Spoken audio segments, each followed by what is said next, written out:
magandang hapon mga guys. For today's video, magluluto ako ng fresh noodles or pansit molo kung tawagin dito sa Manila guys. Ito ang ihahain ko mamayang gabi sa hapunan namin ng aking darling at ng aking dalaga. Yan yung lulutuin ko mamaya guys. Tapos, hinahanda ko na lang muna to para mamaya diretso na ako luto. Tsaka, ang gagawin ko dito sa pansit mulo na to, banlian ko siya ng ininit para mawala yung ano niya, para mawala yung amoy niya. Binabanlian ko yan siya ng ininit guys. Yan, babad ko muna yan sa ininit bago ko siya lulutuin. Mamaya lulutuin ko yan. Ayan. Yan, luluto ako yung mamaya. Sapo na namin ng aking mga lalabs. Mga lalabs ko. Mga lalabs ko eh. Gusto nila ko.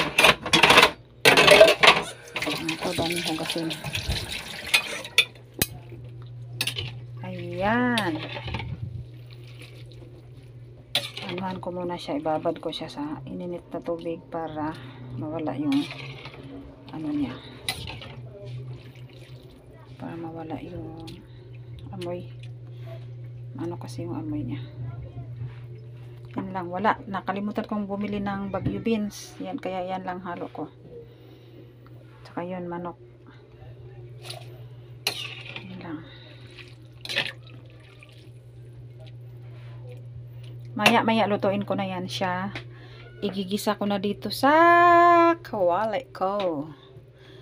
Maya igigisa ko na yan siya. So, handa ko muna tong aking mga ano.